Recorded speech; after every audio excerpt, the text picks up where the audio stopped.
కోటబొమ్మాలి మండలం లంకందిడ్డిలో మంత్రి అచ్చెన్నాయుడు శనివారం ఎన్టీఆర్ భరోసా పెన్షన్లు పంపిణీ చేశారు. ఎన్నికల్లో ఇచ్చిన హామీల ప్రకారం ప్రతి పథకం ప్రజలకు అందించడం జరుగుతుందన్నారు. రానున్న రోజుల్లో అర్హత కలిగిన వారందరికీ పెన్షన్లు మంజూరు చేస్తామన్నారు. ప్రతి నెల నిర్వహిస్తున్నటువంటి కార్యక్రమం ప్రజా సేవలో మీకోసం అని చెప్పి ఈ కార్యక్రమం యొక్క ఉద్దేశం ఏమిటంటే రాష్ట్ర ముఖ్యమంత్రి నుంచి ప్రతి ఒక్కరు కూడా గ్రామాలకు వెళ్లి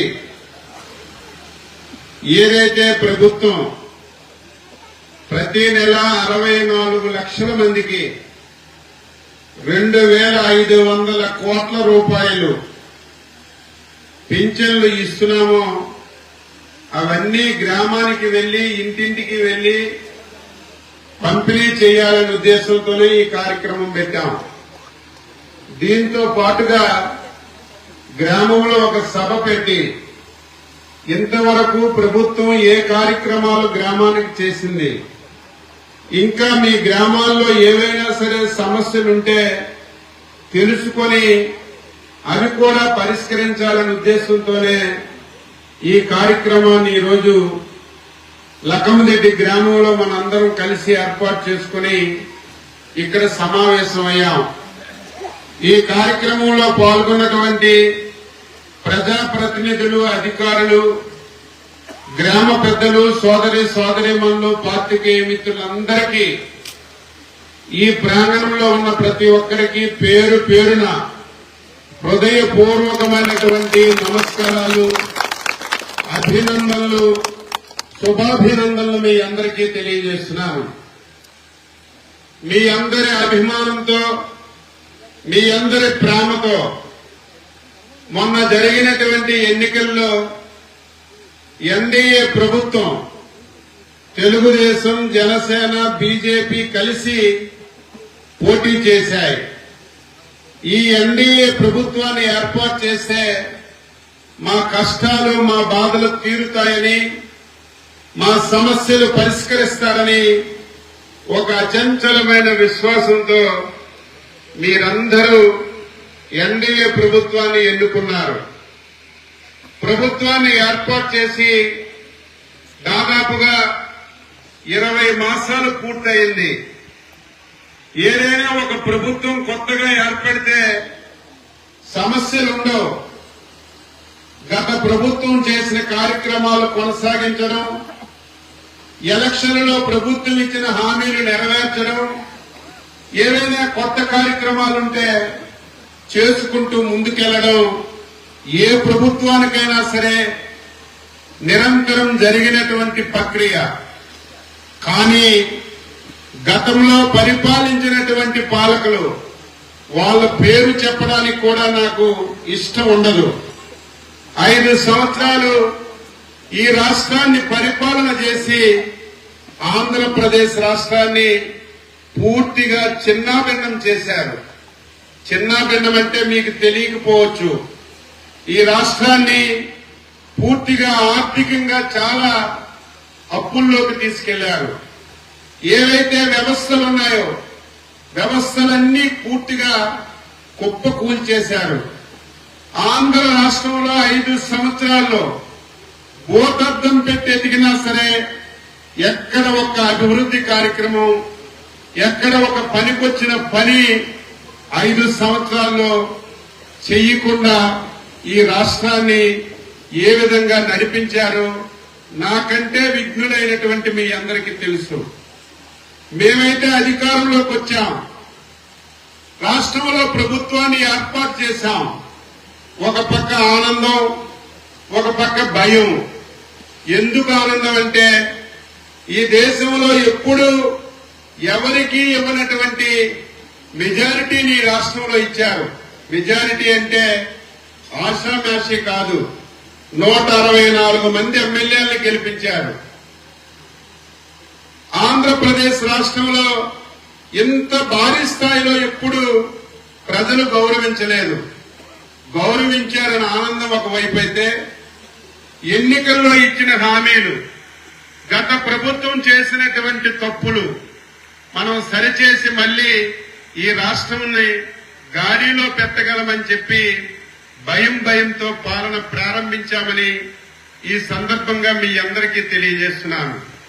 అయితే అదృష్టం ఏమిటంటే మనకి చంద్రబాబు నాయుడు లాంటి ఒక అనుభవం కలిగినటువంటి నాయకుడు మన రాష్ట్రంలో పుట్టడం, మనకి ముఖ్యమంత్రిగా బాధ్యతలు నిర్వహించడం మనం చేసుకున్నటువంటి అదృష్టం.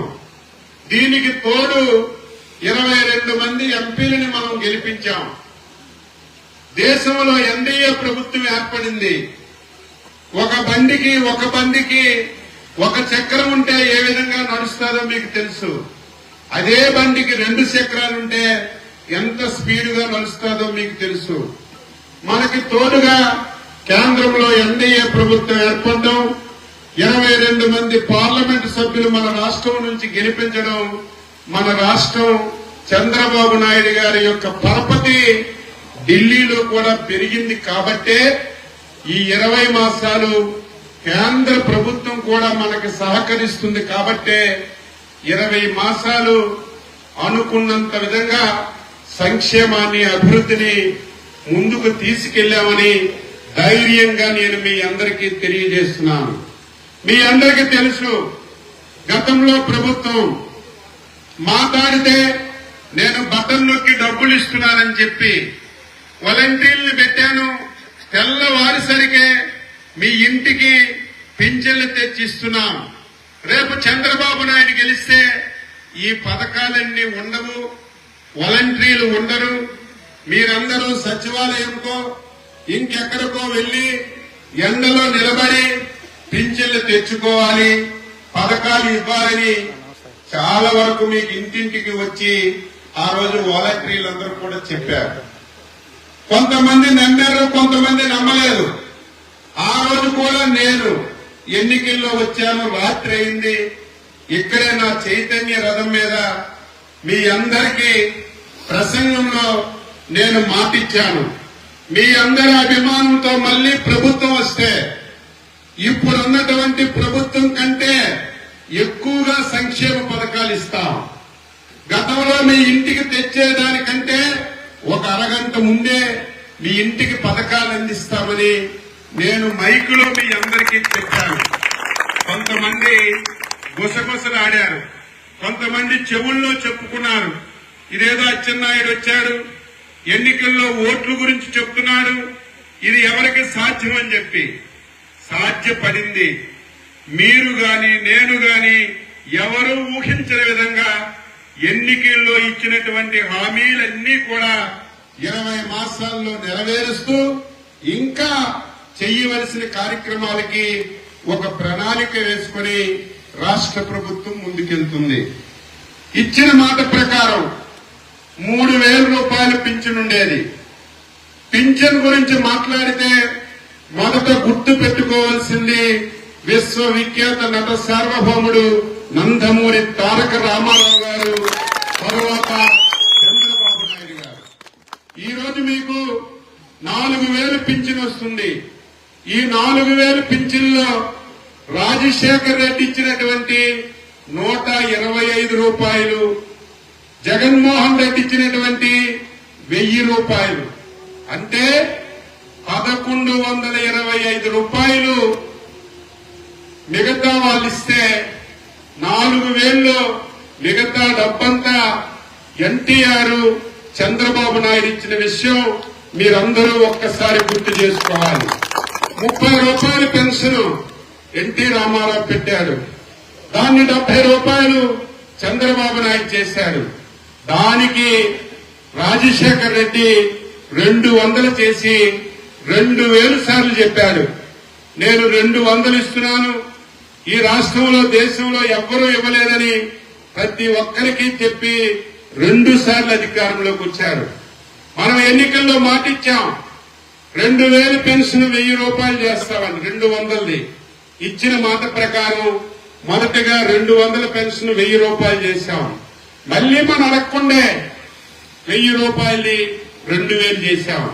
2019లో నేను కూడా గ్రామాల్లో చంద్రబాబు నాయుడు గారు రాష్ట్రంలో తిరిగి మాకు గెలిపించండి, మేము 3,000 చేస్తామని చెప్పాం. ఆ రోజు జగన్మోహన్ రెడ్డి కూడా నాకు గెలిపించండి, నేను 3,000 ఇస్తానని చెప్పాడు. గెలిచాడు. 3,000 రూపాయలు ఇస్తామని చెప్పి 5 సంవత్సరాలు, సంవత్సరానికి 250, 200